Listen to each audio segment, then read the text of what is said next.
Dans la vie, nous sommes souvent confrontés à des relations complexes où des personnes nous blessent, puis reviennent comme si de rien n'était. Pourquoi reviennent-ils après nous avoir fait du mal? Est-ce par remords, par intérêt, ou simplement parce qu'ils ont besoin de quelque chose de nous? Dans cet enseignement, le docteur Miles Monroe explore les dynamiques relationnelles qui poussent les gens à revenir après avoir causé de la douleur.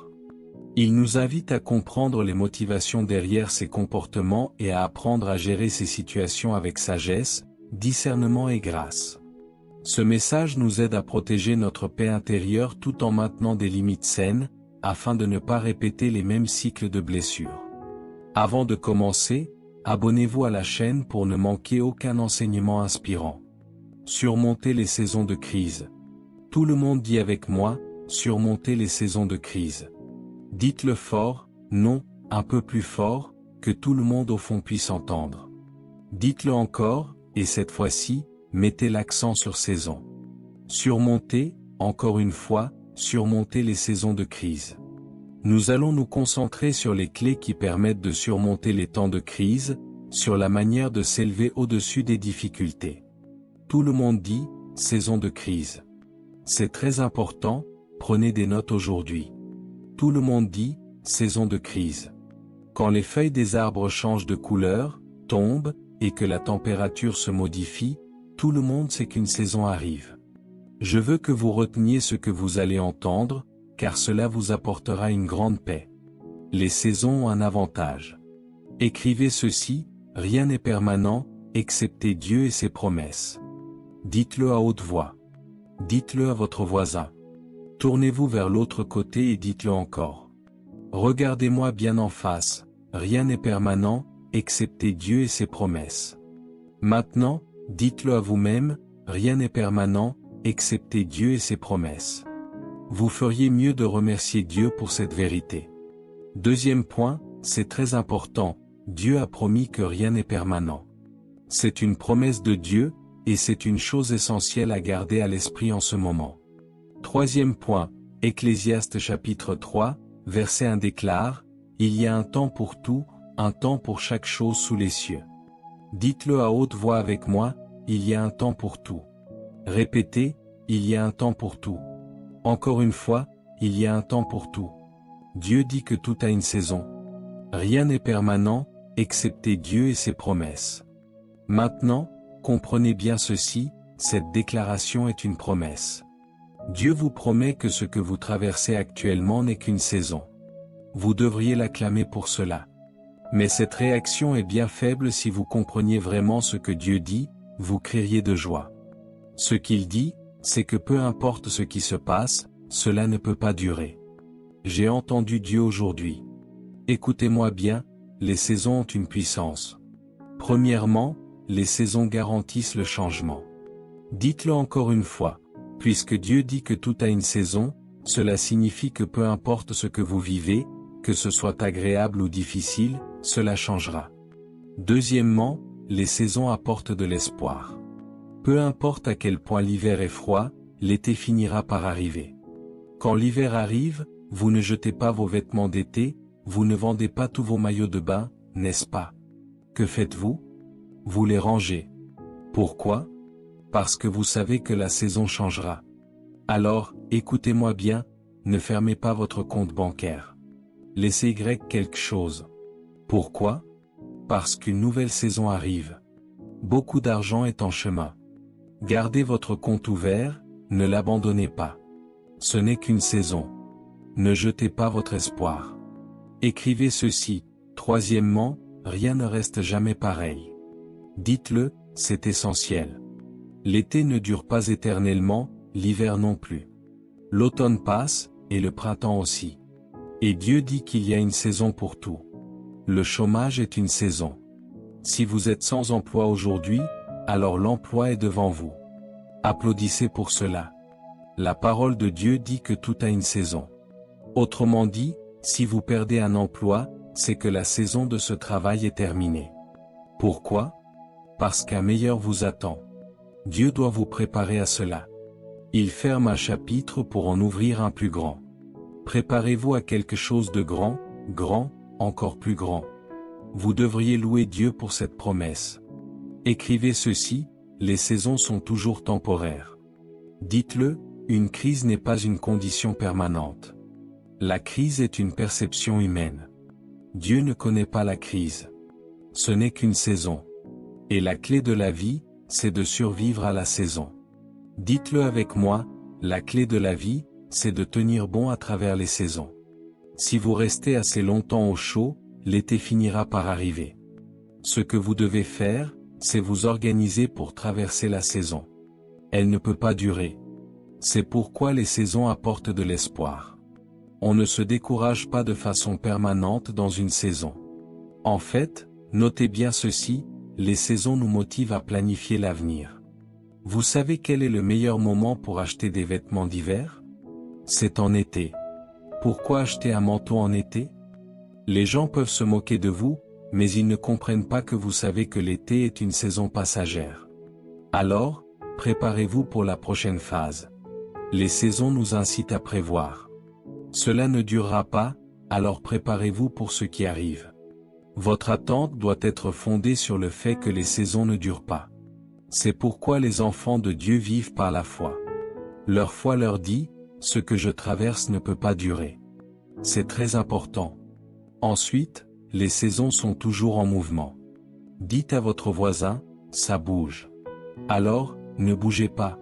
Nous paniquons trop vite, nous abandonnons trop vite, et Dieu dit, non, regardez comment il parle aux Israélites devant la mer Rouge. Il leur dit, tenez-vous tranquilles, et voyez le salut de l'Éternel. Pourquoi? Parce que Pharaon avance, mais vous restez ferme. Vous devez rester stable pour voir le salut de Dieu.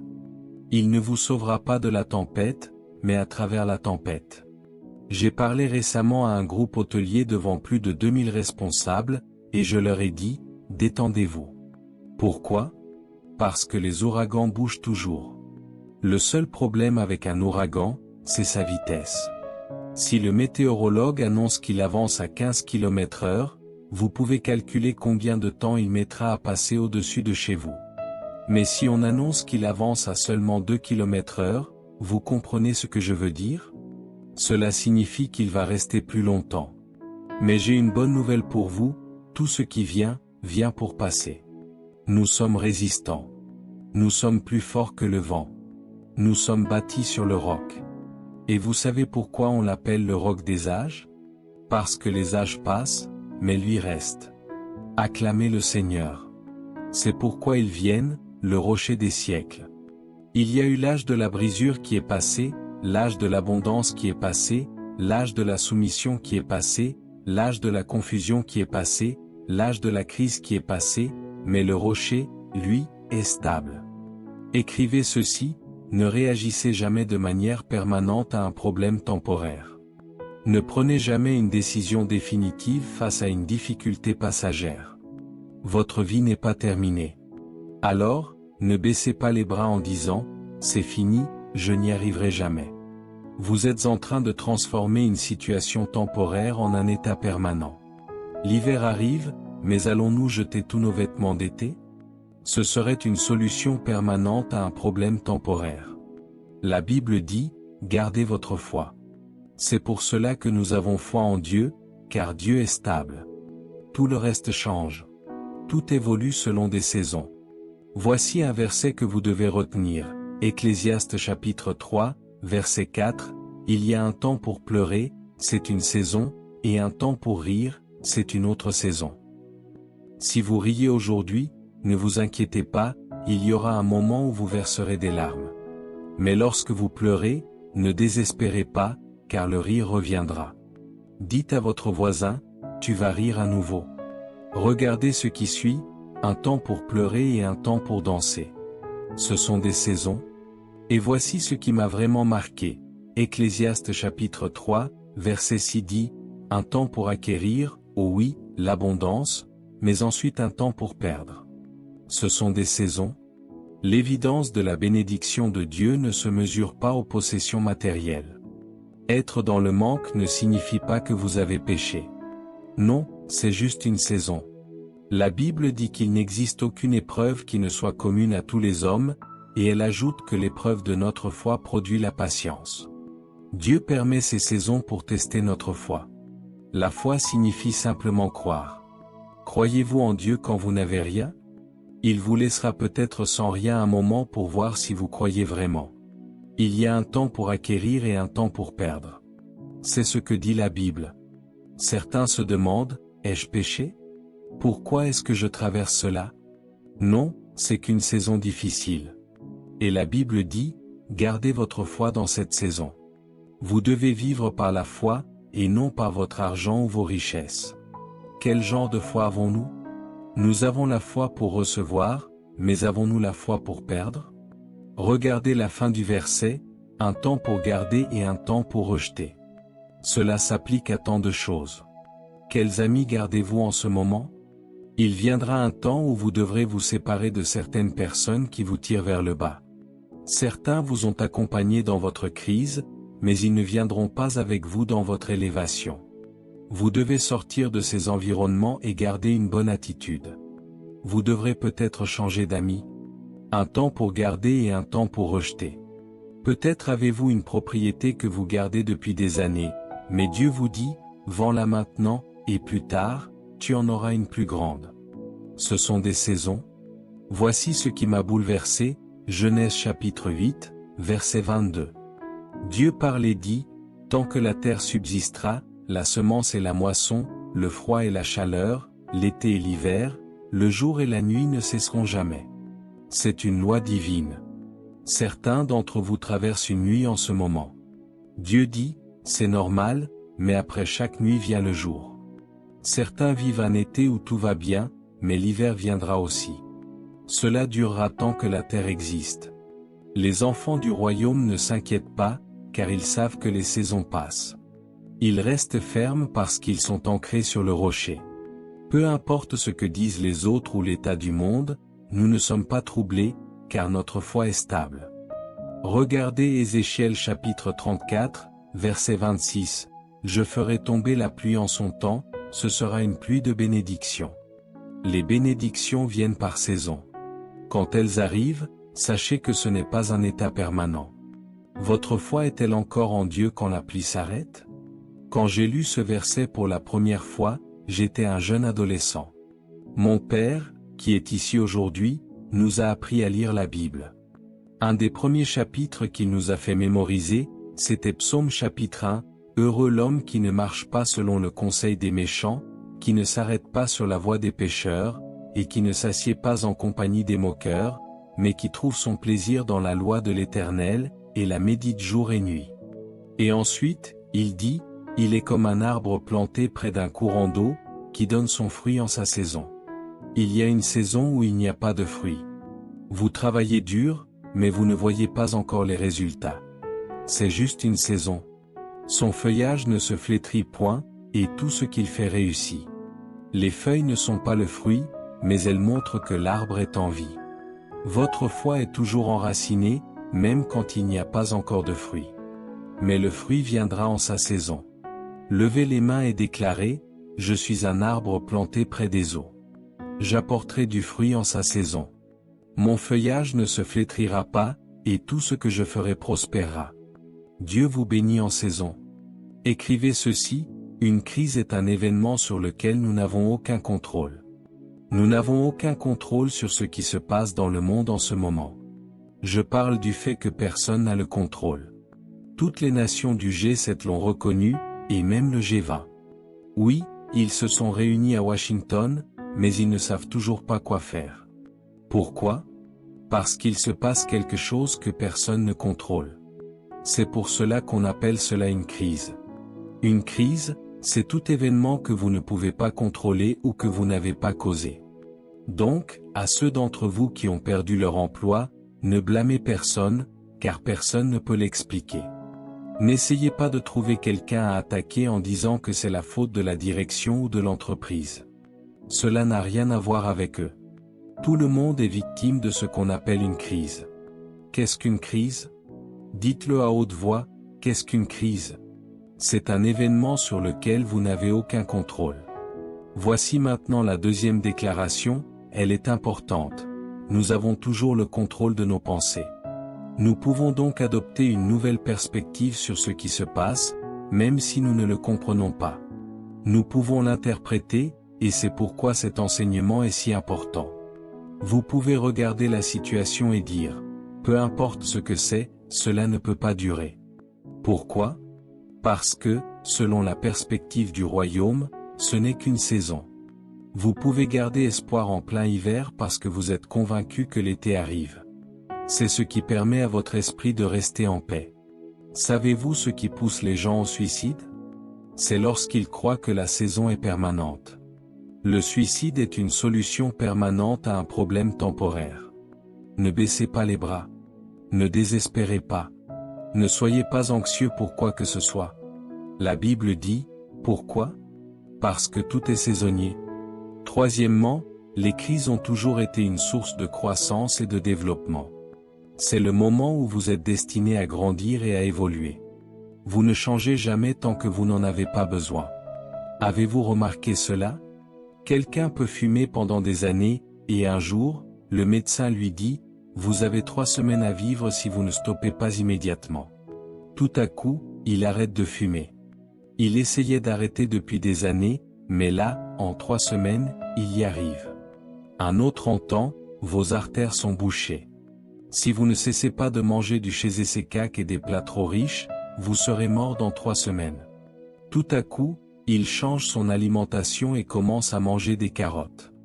Autrement dit, parfois, la crise est le seul moyen de changer notre comportement.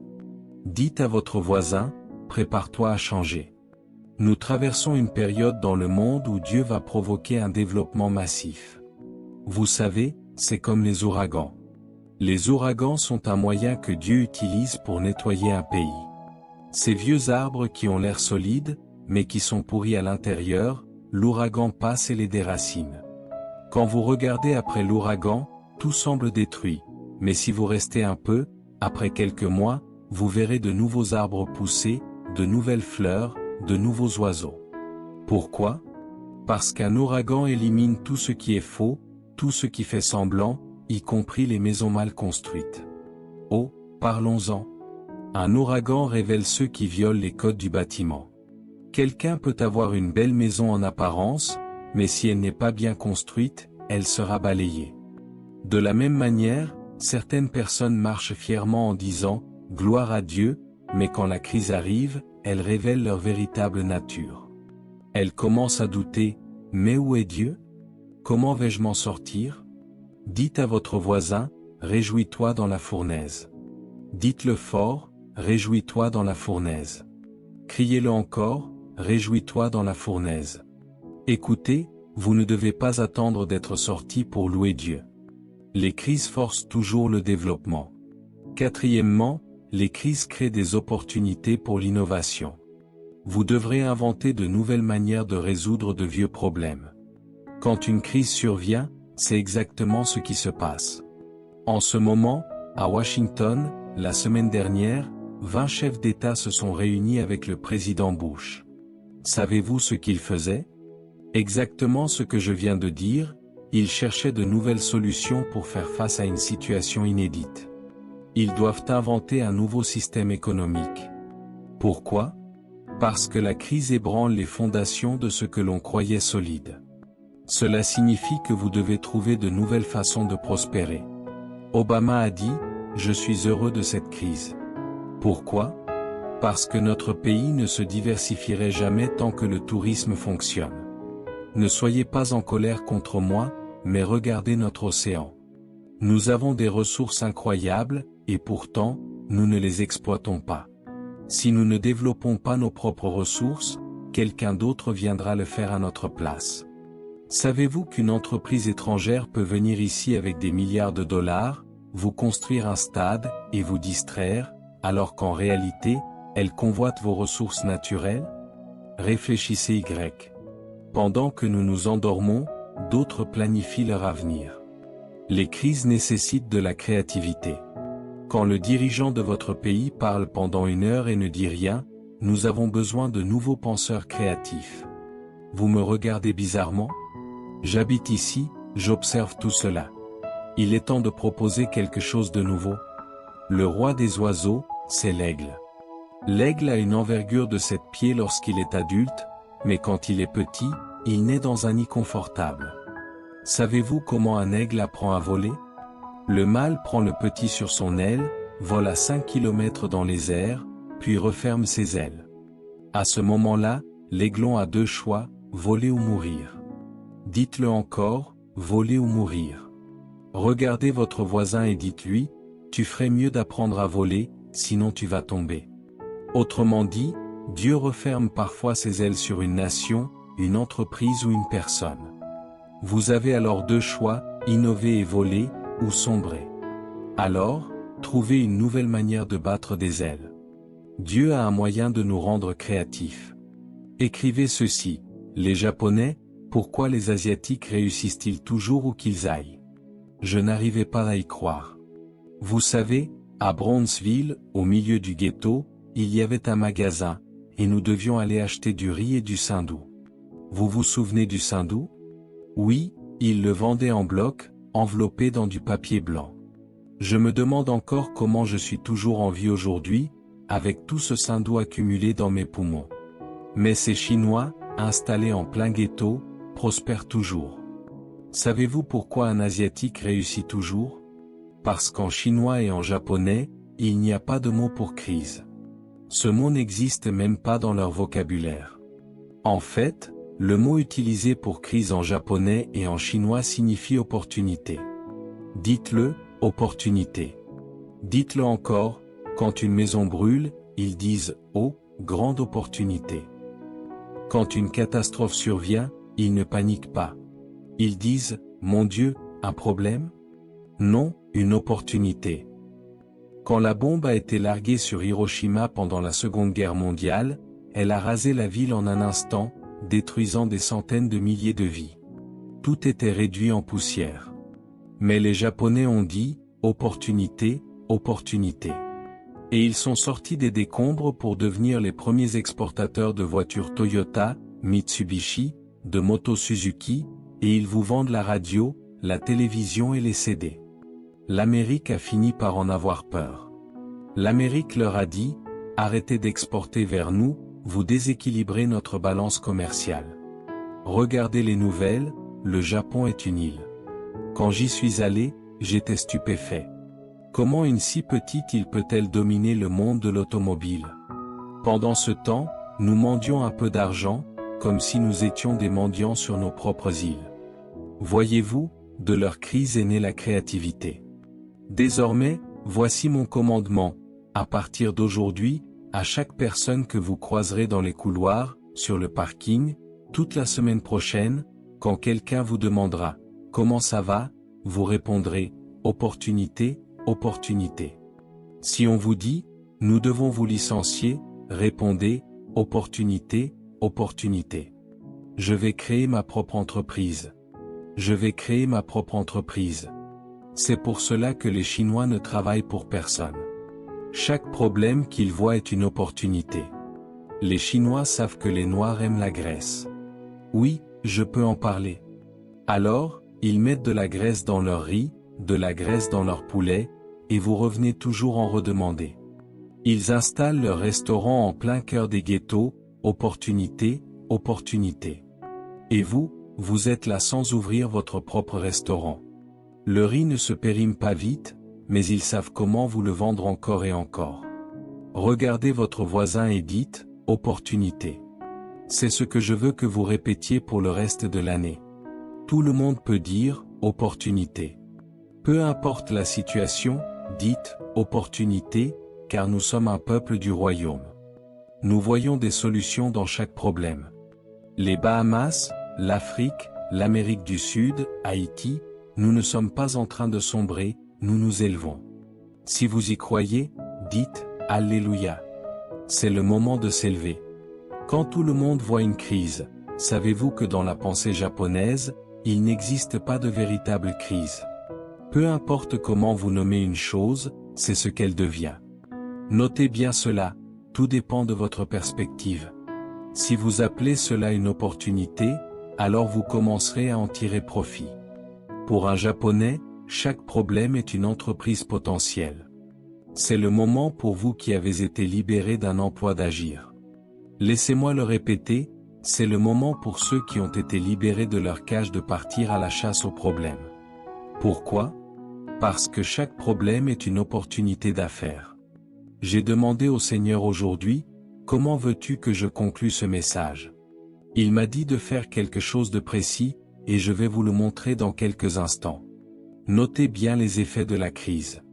Quand une crise survient, elle produit la peur, le traumatisme, la dépression, le désespoir, l'anxiété, un sentiment de solitude, l'abandon, l'inquiétude, la perte d'espoir, un sentiment de perte, une peur de la mort, un instinct de survie, l'abus, le crime, la violence domestique. Ce sont les conséquences d'une crise dans un pays, et c'est ce qui se passe partout dans le monde en ce moment.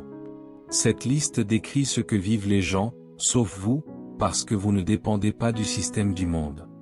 Les gens sont anxieux, effrayés, isolés. Ils ont l'impression d'être les seuls à traverser des épreuves. C'est un esprit de peur, et cela peut détruire des vies en poussant les gens à prendre des décisions permanentes dans une situation temporaire. Mais la Bible dit, ne vous inquiétez de rien, mais en toute chose, priez, Philippiens chapitre 4, verset 6. Ne cessez jamais de prier, et ensuite, elle dit, réjouissez-vous. Pourquoi? Parce que l'hiver n'est qu'une saison temporaire. Ne perdez pas confiance, car celui qui a commencé en vous une bonne œuvre l'amènera à son terme. Ce n'est qu'une saison. Vous savez, ces derniers mois, je vous ai enseigné sur la foi. J'ai noté cette phrase dans mon ordinateur pour me rappeler constamment, il y a une vie après l'épreuve. Dites-le, il y a une vie après tout cela. Ne perdez pas confiance, c'est essentiel. Lisez Jean chapitre 16, verset 33, « Je vous ai dit ces choses afin que vous ayez la paix en moi. Dans le monde, vous aurez des tribulations, mais prenez courage, j'ai vaincu le monde. » Quelle mentalité du royaume! Jésus ne nous dit pas que nous n'aurons pas d'épreuves. Il dit que c'est normal dans la vie du royaume, mais nous sommes plus forts que ces épreuves, car nous les surmontons. Il nous a montré comment les surmonter. Suivez-le.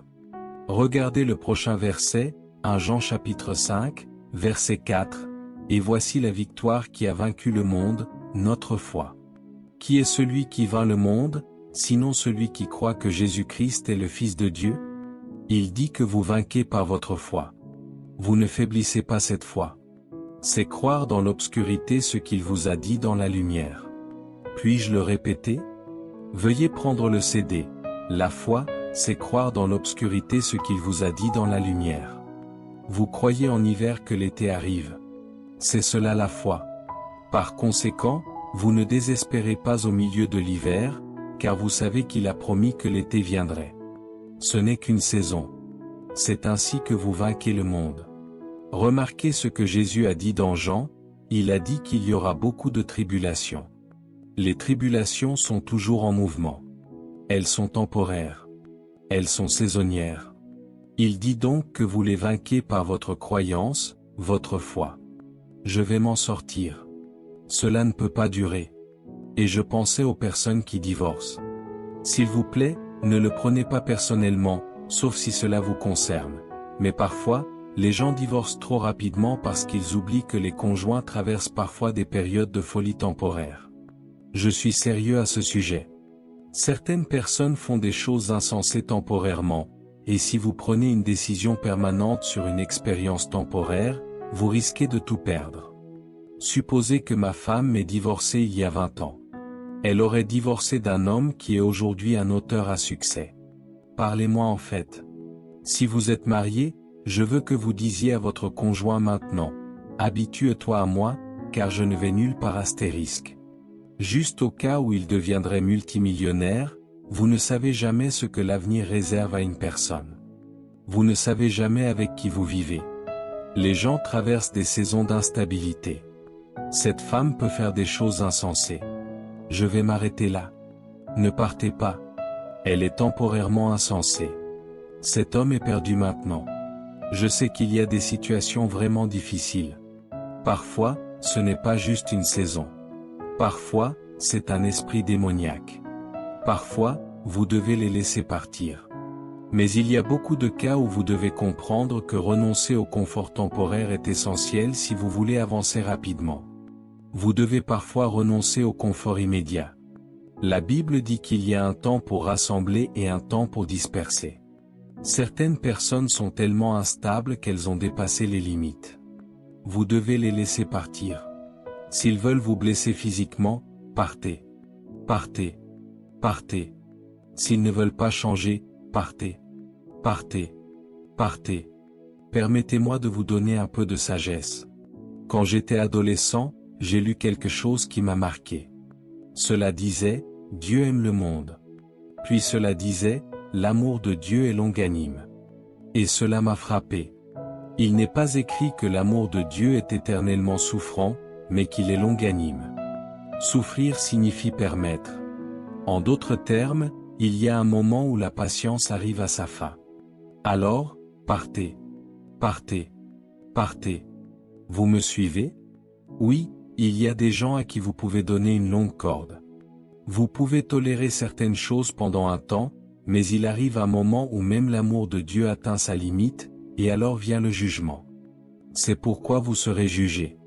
Dieu vous supporte et vous tolère longtemps, mais à un moment donné, il voit que vous abusez de sa grâce. Il dit qu'il vous laisse tomber dans l'apostasie, vous livrant à l'ennemi.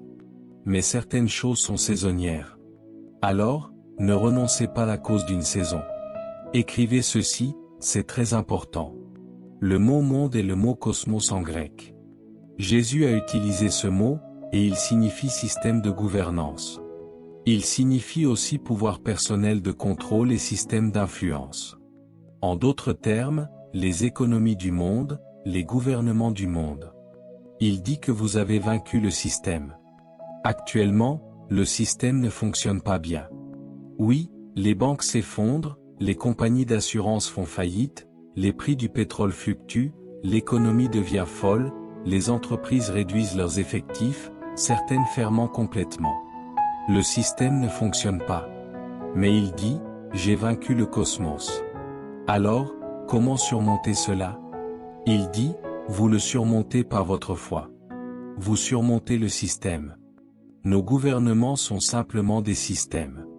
Notre économie est un système. C'est cela que signifie le mot monde, le système qui contrôle. Il dit que vous le surmontez, et cela me réconforte. Alors, il dit, ne vous inquiétez pas pour votre vie, de ce que vous mangerez, boirez ou porterez, ni pour votre corps et ce que vous porterez. La vie n'est-elle pas plus que la nourriture, et le corps plus que les vêtements? Jésus dit, ne vous inquiétez pas pour ces choses. Puis, au verset 33, il dit, ne soyez pas comme les païens, car les païens s'inquiètent de ces choses. Ils deviennent anxieux, craintifs et déprimés. Et je veux que vous quittiez cet endroit aujourd'hui en sachant que vous n'êtes pas l'un d'eux. Vous n'êtes pas un païen. Vous êtes une personne en paix, confiante que cette saison passera et qu'un meilleur temps s'annonce. Votre foi vous fera traverser la tempête. Rien ne peut arrêter ce que Dieu vous a promis. Il dit que seuls les païens s'inquiètent de ces choses, mais votre Père céleste sait ce dont vous avez besoin. Il dit donc, cherchez d'abord le royaume de Dieu et sa justice, et toutes ces choses vous seront données en plus. Ne vous inquiétez donc pas pour demain, car demain aura ses propres préoccupations. Il veut que vous soyez paisibles et confiants que la saison changera. Je vais vous laisser ceci, Jacques chapitre 2, verset 14 dit, la foi sans les œuvres est morte. C'est ce que je veux conclure ici. La prochaine fois, nous irons plus en profondeur dans l'aspect pratique, mais je veux que vous compreniez quelque chose. Tout le monde dit, foi. Comment surmontons-nous par notre foi? Comment surmontons-nous? Que signifie la foi? C'est le mot pistis en grec. Cela signifie croire. Nous continuons à croire en pleine crise. Nous croyons que Dieu nous en sortira, qu'il fera ce qu'il a dit. Nous croyons. Tout le monde dit, foi. Et moi, Seigneur, prenez cela, s'il vous plaît. Tout le monde criait, foi. Tout à l'heure, mais lorsque la tempête arrive, vous vous demandez, attendez, regardez ceci. Il est dit que la foi doit être accompagnée d'œuvres. Vous devez agir au milieu des temps difficiles. Vous ne surmontez pas seulement par la foi. Lisez Jacques chapitre 2, verset 14.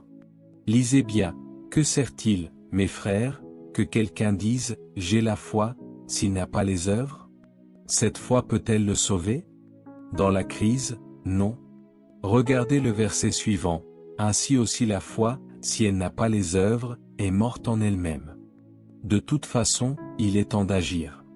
C'est le moment de se mettre au travail. Vous attendez la prochaine saison, mais apparemment, Dieu sait que c'est au milieu de la crise que le travail est le plus crucial. Mais vous devez travailler avec une perspective différente. En fait, il est écrit, mais quelqu'un dira, toi, tu as la foi, et moi, j'ai les œuvres. Montre-moi ta foi sans les œuvres, et moi, je te montrerai la foi par mes œuvres. Si vous croyez que Dieu vous fera traverser cette épreuve, alors travaillez pendant que vous mangez. Faites quelque chose que vous ne faites jamais. Je le répète, faites quelque chose. Cela signifie qu'il y a toujours quelque chose à faire. Quand une crise survient, elle crée l'unité. Prenons un exemple. Imaginons que nous vivions dans le même immeuble. Je vis à l'étage, vous vivez en bas, et nous ne nous parlons pas. Nous ne nous apprécions pas du tout. Mais soudain, l'immeuble prend feu. Je prends un seau, vous prenez un seau. Nous ne nous parlons toujours pas. Nous nous détestons même. Mais notre maison est en train de brûler. Que se passe-t-il alors? Nous commençons à travailler ensemble. Vous allez chercher l'eau, et moi, je passe les seaux. Voyez-vous? La crise transforme les ennemis en amis. Quand un bateau coule, tout le monde s'active pour copeler. Même ceux qui ne se parlaient pas avant. La crise crée l'unité. Notez ceci. 1. La crise crée la communauté. Quand les gens sont en difficulté, ils sont obligés de s'entendre. Dieu permet parfois la crise pour ramener l'amour dans les relations. 2. La crise produit l'empathie. Quand tout va bien pendant trop longtemps, on finit par oublier ce que c'est que de souffrir. On devient insensible à la douleur des autres. Alors, Dieu permet que nous perdions certaines choses pour nous rappeler d'où nous venons, pour que nous puissions de nouveau aimer et aider les autres. 3. La crise produit un sentiment de solidarité. Nous travaillons ensemble. On vous a demandé d'apporter des conserves chaque dimanche, mais certains ne comprenaient pas pourquoi. Quand la crise frappe, nous devons nous entraider en communauté. 4. La crise ravive notre humanité. Elle nous rappelle que nous ne sommes pas meilleurs que les autres.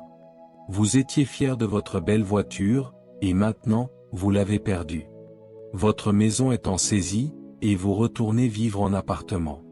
Soudainement, vous devenez plus aimable avec ceux qui vivent en appartement. 5. La crise nous ramène à la simplicité. Il n'est plus question de luxe ou de superflu. On se contente du nécessaire. La crise nous apprend à apprécier ce qui est essentiel. 6. La crise nous rapproche de Dieu. Quand tout va mal, tout le monde veut aller à l'église. Dieu permet ces épreuves pour nous ramener à l'adoration. Certains étaient trop occupés par leur travail pour venir à l'église, mais quand ils perdent leur emploi, ils reviennent apprendre à marcher avec Dieu. La Bible dit, « Lorsque je t'amènerai dans le pays et que tu prospéreras, n'oublie pas l'Éternel, de peur que je ne te retire ce pays. » Observez dans les mois à venir, les églises vont se remplir. Pourquoi? Parce que la crise pousse les gens vers Dieu. Même les athées se mettent à dire, « Seigneur, je t'aime. » La crise nous rend plus amicaux. Ceux qui passaient devant vous avec arrogance, sans vous saluer, commencent à vous dire, « Comment vas-tu » La crise nous ramène à la fraternité. 8. La crise nous pousse à penser au bien commun. Elle nous rappelle que nous avons besoin les uns des autres. 9. La crise nous oblige à revoir nos priorités. Elle nous fait comprendre ce qui est vraiment important. La prospérité est dangereuse, car elle peut nous faire oublier Dieu. Alors, parfois, il se retire pour que nous revenions à lui. Il permet que nous traversions la nuit pour que nous puissions apprécier le jour à nouveau. Mais écoutez-moi bien, je suis enthousiasmé, car Dieu va tirer profit de cette crise à travers sa grâce dans nos vies. Notez ceci, le vrai leadership est testé en temps de crise. La crise est un incubateur pour le développement du leadership. Elle fait émerger des leaders. Elle pousse à la croissance et à l'évolution. Elle met en lumière votre potentiel caché. La crise révèle vos vraies croyances et vos convictions. Elle teste votre foi. C'est pourquoi ce message est si important. Dieu vous dit aujourd'hui de tenir ferme au milieu de la tempête. Votre foi ne faiblira pas. Votre foi est plus forte que l'épreuve. Votre foi vous fera triompher. Nous vaincrons le monde par la foi et par nos œuvres. Vous devez agir au milieu de l'épreuve. Comprenez ceci, une crise sur la terre est un incident dans le ciel. Quand Dieu m'a révélé cela, j'ai failli danser dans la pièce. Dites-le avec moi, une crise sur la terre est un incident dans le ciel. Tu appelles ça une expérience terrible? Gaza, ce n'est qu'un petit point sur mon échelle. Ce n'est qu'un incident. Alors, ne panique pas. Voici quelque chose qui pourrait t'aider. Proverbe chapitre 22, verset 2 dit, « Le riche et le pauvre ont ceci en commun, Dieu les a tous deux créés. » Quand j'ai lu ce verset pour la première fois, je vivais dans la pauvreté.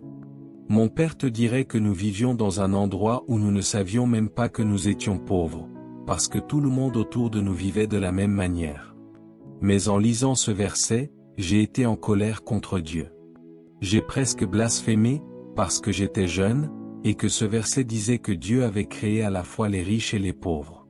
Pour moi, cela signifiait que Dieu avait fait certaines personnes riches et d'autres pauvres.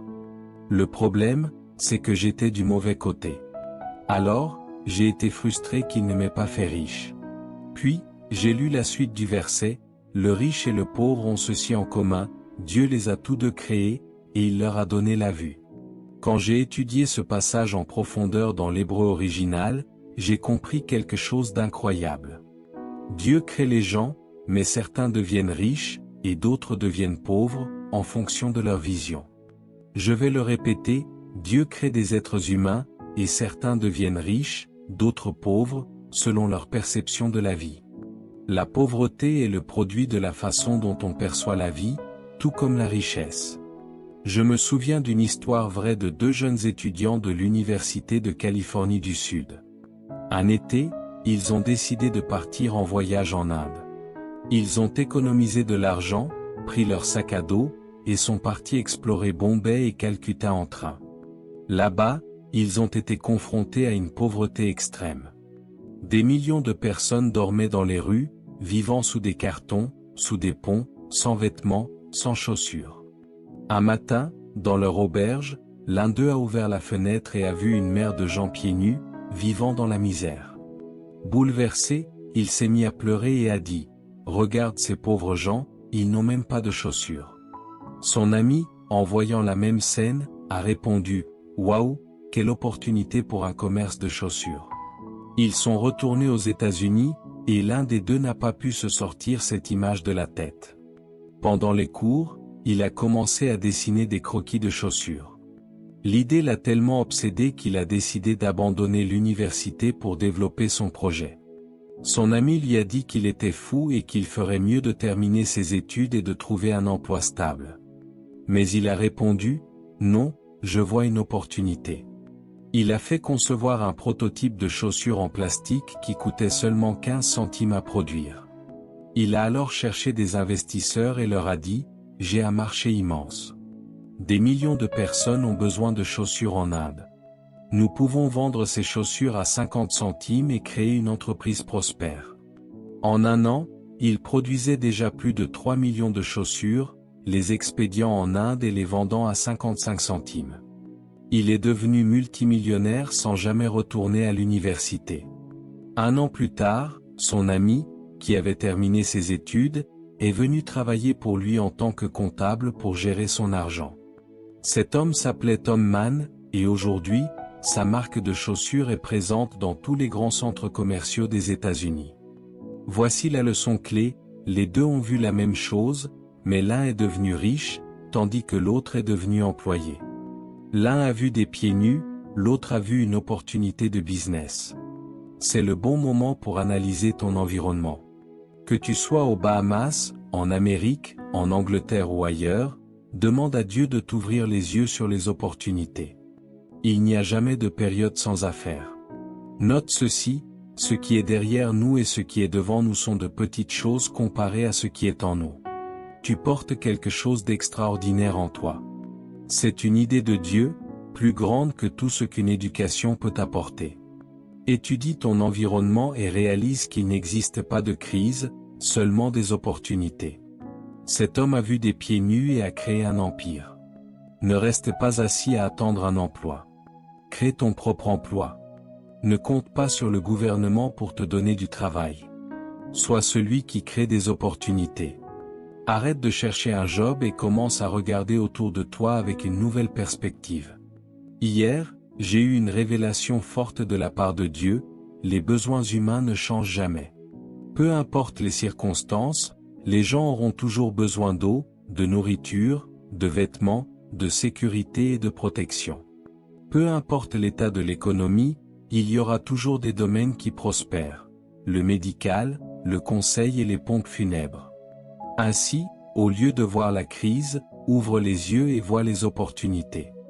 Il n'y a pas de manque d'emploi, il y a seulement un manque de vision. Écoutez-moi, Paradise Island a toujours été Hug Island. On a accéléré pour faire ce que vous appelez une chose, et c'est ce que c'est. Quelqu'un est venu dans notre pays et a changé son nom. Nous avons vécu avec notre gouvernement l'appelant Guana. Donc, on a eu une fille à l'ail, et sur la carte, c'était écrit bombe. Pour tout dire, ils ont mis Hug Island sur la carte. Puis un autre gars a dit qu'il n'aimait pas ce nom, alors il a mis Paradise, et maintenant, c'est Paradise. Regardez, que voyez-vous quand vous regardez autour de vous? Arrêtez d'attendre un emploi. Créez votre emploi. Vous savez, il y a une crise économique, une crise de vision. Mais vous savez quoi? Notre fierté est si profonde que nous voulons toujours un travail sophistiqué, un uniforme, porter un costume. Laissez les gens aller faire des cookies. Je vais vous donner une entreprise mondiale de cookies, mais ça va commencer dans le coffre de votre voiture. Allez ramasser des cookies. Les gens doivent manger, et j'ai une idée, développe un cookie nutritionnel bahamien. Mange-en un, et vous n'avez plus besoin de manger autre chose. Vous avez raison, mettez de la vitamine C dedans, de la vitamine A, de la vitamine D. Attendez, vous prenez ce cookie, et vous l'appelez Bahamabou. Mangez ce cookie, et vous allez adorer. Vous mettez un peu d'avoine, un truc dedans. C'est comme si vous mettiez un peu de tout dans un autre mot. Vous rêvez. Vous pensez que les gens doivent manger. Vous savez, ils disent que McDonald's et Burger King ont vu leurs profits augmenter de 14% ce mois-ci. Pourquoi? Parce que les gens ne vont plus dans des restaurants à 5 étoiles. Ils ne peuvent pas se le permettre. Ils vont acheter un Big Mac. Certains d'entre vous ont livré un Big Mac jusqu'à maintenant. Je ne peux pas restreindre mes fast-food où je dois payer un repas de $100. J'ai besoin d'un repas à $4. Voyez, ils gagnent de l'argent parce qu'ils résolvent un problème. Vos enfants veulent manger. Vous alliez dans les 5 étoiles prendre des repas qui vous coûtaient $200. Vous ne pouvez plus faire ça maintenant. Vous leur dites, aujourd'hui, on mange chez McDonald's. Quoi? $10. En d'autres mots, cherchez des problèmes. C'est votre entreprise. Les gens remettent à plus tard le développement de leur maison, mais ils remettent ça. Si vous êtes plombier, vous êtes en formation. Vous êtes contractuel. Vous devez commencer à penser à la diversité, car quand la construction ralentit, vous pouvez rester là à attendre un emploi. Mais vous devez commencer à être créatif. Regardez sous vos pieds, et voyez une entreprise de chaussures. Laissez-moi clore avec autorité. Notez cela, emploi contre travail. C'est pour tout le monde ici, parce que c'est là que nous en sommes. Ramenez ça chez vous. Numéro 1, ne confondez jamais votre travail avec votre emploi. Voici pourquoi. Numéro 2, votre emploi est ce pourquoi vous avez été formé. Votre travail est ce pourquoi vous êtes né. Écoutez attentivement, votre emploi et votre carrière, ils peuvent vous licencier de cela. Mais votre travail et votre mission de vie, personne ne peut vous licencier de cela. Votre emploi est une compétence que vous avez acquise pour cela. Mais votre travail est un don avec lequel vous êtes né. Votre emploi, vous pouvez prendre votre retraite de cela. Mais votre travail, vous ne pouvez jamais prendre votre retraite de cela, car vous ne pouvez pas prendre votre retraite de vous-même. Avez-vous besoin de ce message maintenant? Ils peuvent vous licencier d'un emploi, mais ils ne peuvent pas vous licencier de vous-même. Donc, quand vous partez, vous emportez avec vous un don. Souvenez-vous, votre don prend de l'ampleur. Ne laissez pas les gens contrôler votre vie en confondant votre emploi avec votre travail, car vous êtes plus que votre emploi. J'ai adoré voir un exemple récemment. Un pasteur qui tenait un lieu au bout de West Street, et nous avons une école de danse là-bas. Je pensais, waouh, quelle créativité. La Bible dit que l'homme travaille pendant le jour, et la nuit, ne laissez pas vos mains être inactives. Vous devez réaliser que votre emploi et votre travail ne sont pas les mêmes, et que votre don est plus grand que vos compétences. C'est le moment d'utiliser vos compétences, d'utiliser vos dons pour développer cela. Dernière déclaration, les emplois vous préparent à votre travail. Vous utilisez les emplois pour affiner votre don, afin que, quand on vous libère de votre emploi, vous ayez un don précieux. C'est pour cela que, quand une personne trouve son don, elle trouve la paix. Je me souviens que quand Moïse a été licencié de son emploi, il était un prince, un grand exécutif. Il a été renvoyé et est devenu un fugitif. Il a atterri dans le désert de Madian. Devinez ce que Moïse a fait? Il est devenu berger. Il avait un autre travail, et dans ce travail, il s'est formé à organiser, à diriger, à gérer le désert, à trouver l'eau, à nourrir les brebis. Il utilisait ce travail pour se préparer à son travail principal, car il savait qu'un jour, Dieu allait l'amener du désert avec les brebis pour guider les gens. Il apprenait les compétences du désert. Son emploi le nourrissait pour son vrai travail. Voilà pourquoi Dieu libère des gens de leurs emplois. Car il attend que votre don se développe. Maintenant, nous avons une jeune dame ici. Elle est la chef de la laitue d'hiver. Elle a appelé la maison. Elle ne savait probablement pas que j'écoutais. Elle disait, « Pasteur Miles, Pasteur Ruth, je suis dans ce nombre, et je pensais à cette femme, l'une des meilleures chefs pâtissières du monde, et je me disais, quelle chance pour cette fois, une pâtisserie pourrait transformer votre four en une entreprise, vendre mieux que les autres boulangeries, lancer votre propre entreprise, utiliser vos talents et les transformer. » Je parle de la femme avec les cookies qui est maintenant dans une Rolls-Royce. C'était une femme qui faisait des lits dans un hôtel. Je suis allé à Montréal, en Pennsylvanie. Merci, ma chère. Et je suis allé là-bas pour parler dans une conférence, et l'endroit ressemblait à celui-ci. Elle était femme de ménage dans un hôtel, faisait des lits, assise dans la foule. L'endroit était plat. J'ai parlé sur le potentiel pendant 3 jours. À la fin du dernier jour, la dame est venue vers moi et m'a dit, « Vous allez parler demain matin, n'est-ce pas ?» Je dis, « Oui. » Elle a dit, « Je m'appelle X. Je travaille à l'hôtel. Je suis femme de ménage. Je fais les lits. » Elle m'a dit, « Mais vous avez touché mon don aujourd'hui. » Le lendemain, elle est venue me donner des cookies. Voici mon don. Je suis retourné à l'hôtel, et j'ai croqué dans un cookie. Je ne vous dirai pas ce que j'ai ressenti. C'était un plaisir immense. J'ai même enlevé mes chaussures et remué mes orteils. Ce cookie était incroyable, et je m'en souviens encore. Ainsi, lors de la dernière session du soir, je l'ai trouvé. Je lui ai dit, « Madame, la pauvreté, veuillez avancer. » Elle est venue dans la foule. Je lui ai dit, « Madame, voici votre don. Vous n'êtes pas une employée d'hôtel qui fait des lits. Vous êtes une pâtissière. Vous devez prendre ce don et commencer à le servir. » J'ai donné des instructions. D'abord, commencez à cuire ces cookies et offrez-les gratuitement à toutes vos familles et à vos amis. Donnez-les gratuitement. C'est comme des drogues. Le premier mot est gratuit. Allez, applaudissez. C'est une histoire vraie, et une femme a fait exactement ce que j'ai dit. 1 an plus tard, je suis retourné à Montréal, 1 an exactement.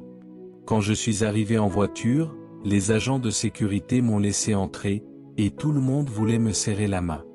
Cette femme s'est approchée, et vous auriez dû la voir. Elle portait un magnifique costume, un joli chapeau, et tenait un sac avec des bagues et d'autres choses, des trucs d'une valeur d'1 million de dollars. Elle est venue vers la voiture, et ce gars a dit, non. Mais j'ai dit, laissez cette dame passer. Elle avait l'air riche. Elle avait l'air cool, et elle portait ce sac. Elle a dit, vous vous souvenez de moi? J'ai dit, non, madame, je ne me souviens pas. Elle a dit, je suis la dame de l'année dernière. J'ai dit, quelle dame? Elle a dit, je suis la dame des cookies. J'ai dit, mon Dieu, avez-vous encore des cookies? Et elle m'a donné un magnifique sac avec une étiquette et tout. Elle m'a dit, j'ai apporté des cookies pour vous. Puis elle a raconté son histoire. J'ai ouvert le sac. Les cookies étaient emballés dans du cellophane, avec une belle étiquette. Elle a dit, quand vous êtes parti, j'ai commencé à distribuer mes cookies, et les cookies sont devenus très demandés. Ma famille a commencé à commander pour leurs fêtes et événements, et les gens de l'hôtel ont aussi commandé. J'ai commencé à faire des centaines de cookies chaque semaine, et maintenant, j'en fais 300 ou 400 aujourd'hui. J'ai une usine de cookies. Je veux vous y emmener. Elle m'a dit qu'elle employait 182 personnes et qu'elle était maintenant multimillionnaire. Elle a ajouté que les magasins de la ville avaient commencé à acheter ces cookies pour les mettre dans les grands magasins. En 1 an, c'était un changement incroyable. J'ai pris le sac, je lui ai donné un baiser, et je suis allé au téléphone pour témoigner. Puis, le soir, dans ma chambre d'hôtel, j'ai ouvert le sac. J'étais impatient de goûter les cookies. J'ai ouvert, et à l'intérieur se trouvait une enveloppe blanche. Je l'ai ouverte, et il y avait 10 000 dollars avec un petit mot, « Merci d'avoir découvert mon talent pour les cookies. » Je me suis dit, « Seigneur, je veux plus de femmes comme ça. » Vous voyez, cette femme a trouvé son don. Je me demande combien d'entre vous faites des lits, alors qu'en réalité, vous pourriez avoir une usine de cookies. J'ai un verset à partager avant de partir. C'est un verset important. Écrivez-le, il n'y a pas d'avenir dans un emploi. L'avenir est dans celui qui détient l'emploi. Votre travail est aussi sûr que vous l'êtes. Il n'y a aucune sécurité dans un emploi. Emportez votre don avec vous. Ils ne peuvent pas vous retirer votre don. Cette femme est devenue inemployable, car elle a trouvé son don. Waouh, de faire des lits à conduire une Rolls-Royce, grâce à une session sur le potentiel. Je me demande ce que vous cachez. Ce n'est pas une crise dans nos pays, c'est une crise de vision. Les emplois sont temporaires. Le travail est permanent. Elle ne pourra plus jamais être renvoyée. N'est-ce pas? Écrivez ceci, on peut être renvoyé de son emploi, mais jamais de son travail. Écrivez ceci, on peut prendre sa retraite de son emploi, mais jamais de son travail. Écrivez ceci, votre travail vous protège de votre emploi. Il n'y a aucune garantie avec cette banque. Vous ne savez même pas ce qu'il prévoit pour le mois prochain. Vous feriez bien de vous rapprocher de votre don, au cas où il déciderait de vous reprendre votre emploi. Cette session est importante. Vous êtes plus puissant que l'endroit où vous travaillez. Ils ne connaissent pas votre don. Vous ne leur avez donné que du temps. Vous êtes puissant. Il y a quelque chose en vous qui est plus grand que votre emploi. Et c'est pourquoi Dieu permet parfois une crise, pour que vous trouviez votre don. Vous êtes une personne formidable. Écrivez ceci, votre travail est votre semence. Si vous plantez une semence en Haïti, elle poussera. Mais ce qui est étonnant, c'est que l'ONU a calculé qu'Haïti est le pays le plus pauvre du monde. Mais la semence ne se soucie pas de cela. Elle pousse, quoi qu'on en dise. Peu importe ce que les gouvernements annoncent, la semence ne les écoute pas. La vie de la semence réside dans la semence, pas dans les annonces. Vous allez réussir si vous trouvez votre semence. Je vais vous dire ceci, chacun possède une semence de grandeur. Votre semence est votre but et votre passion, et elle contient votre avenir. Dans chaque semence, il y a une forêt. Cette femme travaillait dans un hôtel, et elle est passée à une entreprise de cookies qui vaut des millions. Elle attendait que quelqu'un vienne lui dire, « Tu es plus que ce que tu fais. Vous savez ce que la Bible dit à propos d'un homme de but? Elle dit, « Les buts sont comme des eaux profondes, et un homme sage y puise. » Aujourd'hui, je suis cet homme. Le but est à l'intérieur de vous. Il est profond, et chaque parole de Dieu est comme un seau qui plonge dans votre esprit et en tire des choses que vous ignoriez avoir. Cette femme ne savait pas qu'elle était une entrepreneur des cookies. Il y a un magasin appelé Lion dans cette ville.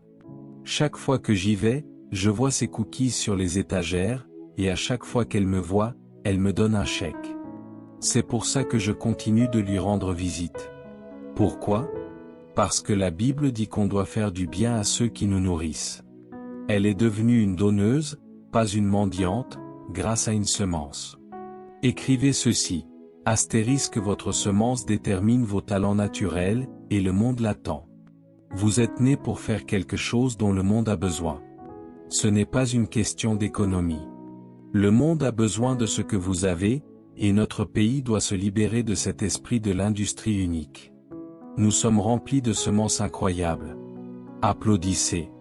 Remplacez les applaudissements par votre graine, et l'idée qui ne part pas, c'est la chose à laquelle vous ne pouvez pas cesser de penser. C'est ce que vous aimeriez plutôt faire. J'aime ce que dit la Bible. La Bible est un bon livre, et la Bible dit, travaille pendant la journée. Si tu as un emploi, va travailler. Mais le soir, ne laisse pas tes mains être oisives.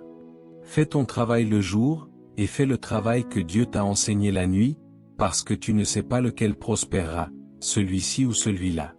C'est pourquoi la vie de cette femme avec les cookies est un si bon exemple pour moi. Elle a gardé son travail et a cuit des cookies, et les cookies sont devenus plus grands que le travail. Va à la maison et brasse ta graine. Tu l'as toujours avec toi. Tu es né avec. Je sais que je dépasse un peu le temps, mais je veux que tu comprennes cela. Écris ceci, tu as toujours ce avec quoi tu es né. Dis-le encore. Dis-le à ton voisin. Ce que je suis en train de te dire est profond. Tu n'es pas né avec un emploi, et ce que quelqu'un te donne, ils peuvent te l'enlever. Mais tu auras toujours ce avec quoi tu es né. Et deuxièmement, tu ne peux jamais perdre ce avec quoi tu es né. Tu es né avec ta graine, et je suis un arbre. Ton avenir n'est pas devant toi. Il est piégé à l'intérieur de toi. Peu importe ce qu'ils disent sur l'environnement, ton avenir est en toi. C'est pourquoi tu peux dire de tout ton cœur que la clé de ta vie est de découvrir, développer et libérer ta graine. Et c'est ce que cette femme a fait avec l'idée des cookies. Elle avait un don. Elle l'a développé, puis elle l'a sauvegardé. Souviens-toi encore, donne-le gratuitement d'abord. Il y a une dame dans notre église. Je ne sais pas si elle a déjà entendu ce message sur les cookies, mais elle m'a dit, donne-moi des cookies. Les cookies étaient délicieux, et chaque fois que je vais au bureau le dimanche, il y a une boîte de cookies. Et ma fille est tombée amoureuse des cookies. Elle rentrait de l'école et les mangeait. Un jour, ma fille m'a appelé et m'a dit, « Celui qui a fait ces cookies, peux-tu leur dire de faire une fournée pour moi ?» Je lui ai dit, « Qu'est-ce que tu dis ?» Elle a répondu, « Ce sont les meilleurs cookies que j'ai jamais mangés. » Puis j'ai dit à mes amis au Texas de les essayer, et ils les ont adorés. Ils en voulaient aussi. Alors, j'ai passé une commande de cookies pour qu'ils soient envoyés au Texas. Elle a dit à ses amis de lui donner de l'argent pour m'acheter des cookies. Bref, l'entreprise de cookies a commencé par quelqu'un qui m'a donné des cookies. Tu imagines, avec ton PhD, tu dis, non, je fais le difficile. Pas de cookies. J'ai un master. Eh bien, tu ferais mieux de commencer à faire des cookies maintenant. Un master, c'est rien. C'est pour être pauvre. Tu comprends ce que je veux dire? Je suis certain que tu comprends. Et ne sois pas fier en pensant, je ne peux pas être fermier. Je suis dans les Bahamas. Eh bien, tu ferais mieux de cultiver ce que les gens doivent manger. Tu ne peux pas perdre ton agriculture. Et écris ceci, les graines ne connaissent pas la récession. As-tu déjà entendu une graine de mangue dire, je ne peux pas pousser, la situation est trop difficile? Non, elle ne dit rien. Elle dit juste, donne-moi de la terre, et je vais pousser.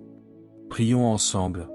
Seigneur Jésus, nous venons devant toi avec un cœur ouvert, cherchant ta sagesse et ta guidance dans les relations qui nous ont blessés. Merci de nous rappeler que notre valeur ne dépend pas de ceux qui nous ont fait du mal, mais de ton amour infini pour nous. Aide-nous à pardonner comme tu nous as pardonné, tout en établissant des limites saines pour protéger notre paix et notre bien-être. Donne-nous la force de ne pas retourner dans des cycles de douleur et de confusion. Apprends-nous à discerner les intentions des autres et à marcher dans la grâce tout en restant fermes dans nos décisions. Guéris nos cœurs des blessures passées et remplis-nous de ton amour afin que nous puissions aimer les autres sans nous perdre nous-mêmes. Seigneur, nous te confions nos relations. Guide-nous vers des connexions saines et édifiantes, et aide-nous à être une lumière pour ceux qui cherchent ton chemin. Merci de nous rappeler que nous sommes précieux à tes yeux et que ton plan pour nous est toujours bon. Au nom de Jésus, nous prions. Amen.